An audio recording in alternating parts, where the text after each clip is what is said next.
Hi everyone, I hope you're all doing well. My name is I'm Tombeni and this is Onyx Artistry. Today's story is about Usfiso Mkwanazi, so I hope you enjoy the story and the makeup look because this is what we'll be creating, and let's just jump straight into it, shall we?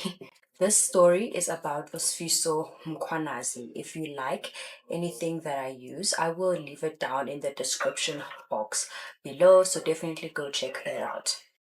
Usfiso was born in 2002.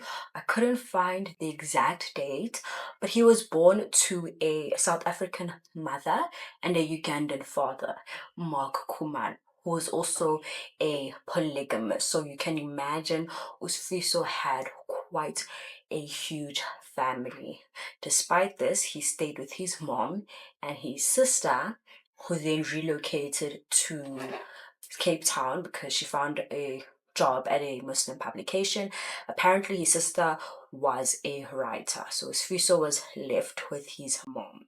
He was described as someone who was introverted. They said he didn't really like crowds that much, and Sfiso just liked to watch and play soccer as well as fix cars. He was a good mechanic apparently because his father also had a workshop, so obviously he'd take interest in that. And he also had dreams of opening up his own chop shop.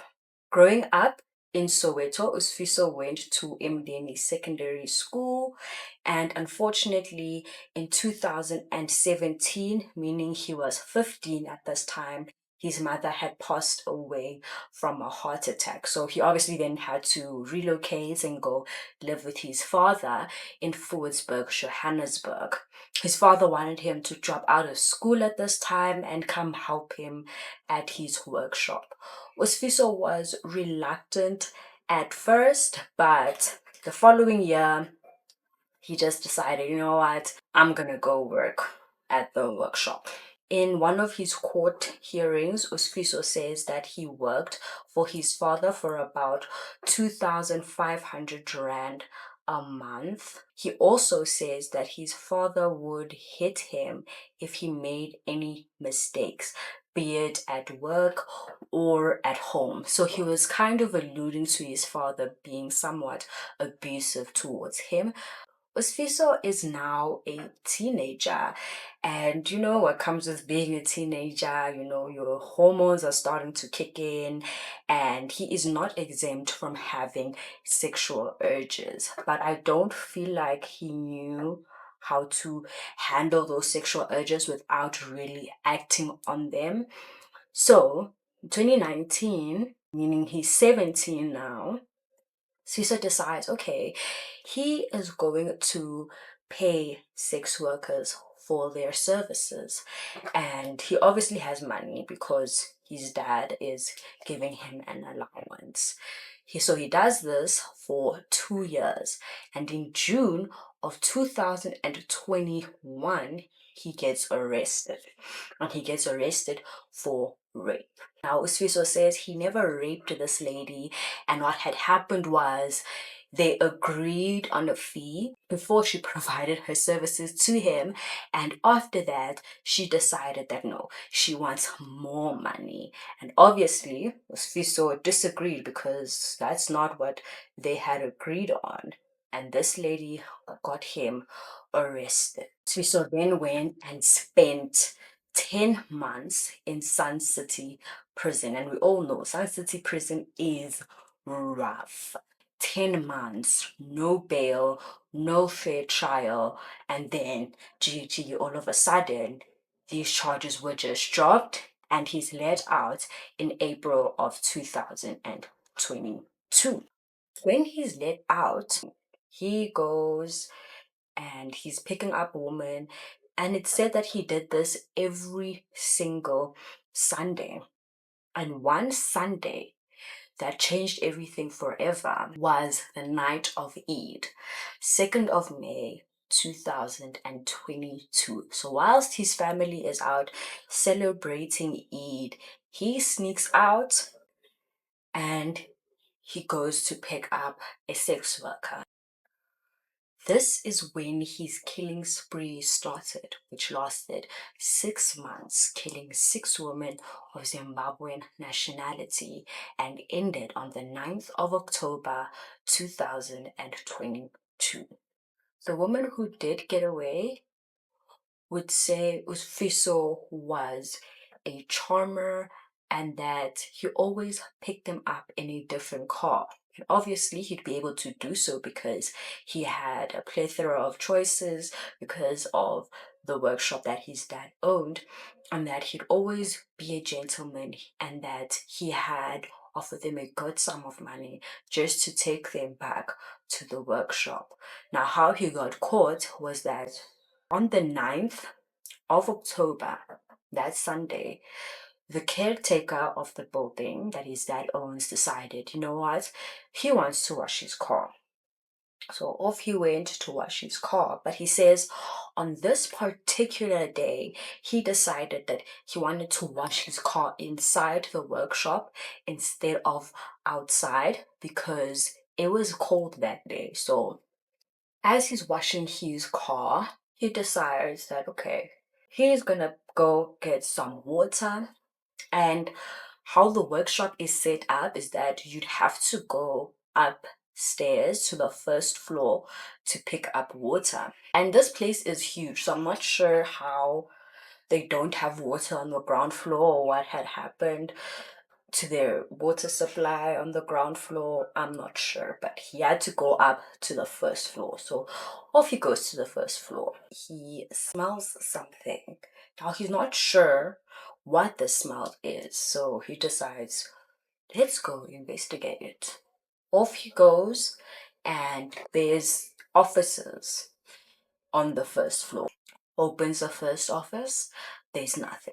He opens the second office, there's nothing.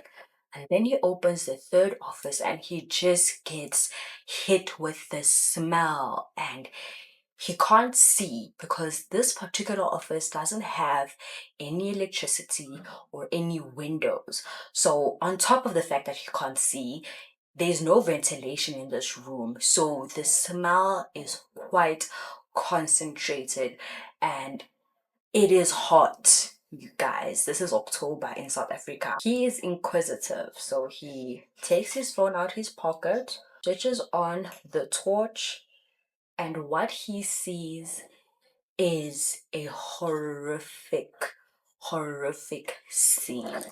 There's a female body on the floor. It is bloated because she's decomposing, bloated because of the heat. There are human fluids oozing out of this body from every orifice, and this lady was pregnant, so there was also a fetus that had been dispelled from her body. The caretaker was absolutely mortified, so he calls Sister's dad, the owner, and police as well. Police come to the scene and they investigate. When they investigate, they look at CCTV to try figure out what goes on here on a day-to-day basis actually. And when they see this footage, they see Usfiso coming in with a lady but leaving by himself. And that places him at the scene of the crime. So they take Usfiso, and the dad, the caretaker, and the security guard decide they're gonna clean up that office. So his dad takes a hose pipe and he hoses down the office. Right? And he's hosing and he's hosing and he realizes, no man, this water is stagnant. Like it's not going down the gutter. As he gets closer and closer to the gutter, he realizes that there are flies just flying around. Dead flies or live flies. As he approaches the drain even more, he sees the undeniable figure of a human being. And he calls the rest, the caretaker and the security guard, like, guys, come see. There's another body here. The caretaker at that point decides that no, okay, we need to search this place thoroughly because this is the second body that we find here. There might be more. We're going to call back the police.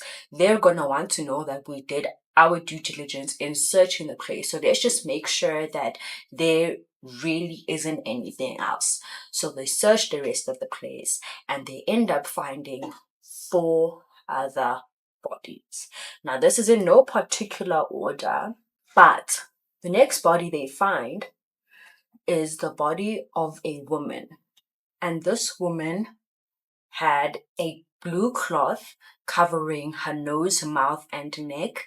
And over that cloth, she had a t shirt. And over that, he had tied a belt over her neck. She was also wrapped up in a transparent bag, and he had dumped her body behind a piece of scrap metal in the yard. That victim would later be identified as Joyce Moyo. The fourth body found was that of Chohota Nyoroy. She was the only one to be shot, and it's actually believed that she was probably the first victim because she was the only one that was shot, and she was shot in the left side of the head. So probably he shot her and then he realized that okay, no, I don't want to shoot anybody. Maybe it makes a noise or whatever the reason might have been. She was shot with Sfiso's dad's gun, which is the confusing part because his dad says that he doesn't know how Usfiso got a hold of his gun because his gun is always locked away in a safe and the keys for the safe are always with him. So how Suso got the gun and what had happened, he is not sure. And I do not like how it seems like they didn't investigate that more, but I don't know. His fifth victim was Patricia McGeyser, and she was found with a cloth around her face, covering her nose, mouth, and neck, and over that he had tied a rope around her neck. He had placed her in a drum of old oil, and when she didn't fit in the drum, he had taken her out and dumped her in the yard. The last woman was found same way, cloth around her face, and she was covered in a duvet and was found in a white panel van in the yard of the panel beating workshop. All the women were found with lacerations around their necks, but Usfiso says that he had actually killed all of them himself. He had arm choked them all himself. All the women were also of Zimbabwean nationality, much like the lady who had accused him of rape in 2021. He says that he killed the woman because they had done the same thing that she had done. They all asked for more money than what they initially agreed on, so he killed them. The women were also found decomposed beyond recognition, so that didn't really help their case. So, to identify them, they had to use forensic dentistry, and police could only cross-examine family members of people who actually reported missing persons, which led to only having three of the women identified, and that was Chirota Nyoroy, Patricia McGeyser, and Joyce Moyo. Furthermore, I think I should add that some of the possessions that Fiso had were that of his victims. Chohota's daughter had recognized that the phone that Sfiso had was actually that of her mom's, and she was able to prove this by bringing forth the phone box, and the IMEI number matched to the T, so it was her mom's phone. He denies that the murders were premeditated, so he was saying that, they just happened in the spur of the moment.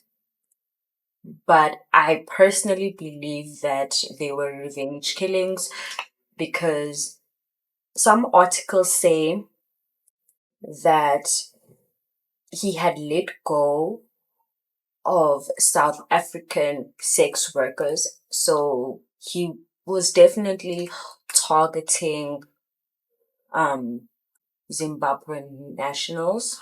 This case was just wild because Usfiso's father also testified against him and stood trial. During this time, the dad also said that Usfiso had confessed to him.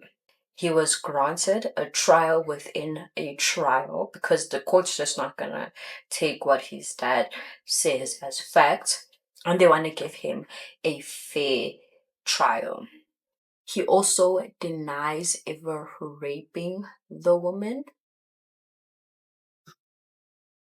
but he still got charged for rape. So he got charged 6 counts of murder, 7 counts of rape, and 6 counts of defeating the ends of justice, as well as charges for possession of illegal firearms and ammunition. In total, all of his charges added up to 22 charges. As of right now, he hasn't been sentenced. His pre-sentencing was moved from the 8th of May to the 17th of June because he hadn't had his mental evaluation done at that moment. But we are following the case very closely, and hopefully all these women will get justice. Let's just finish with the lip.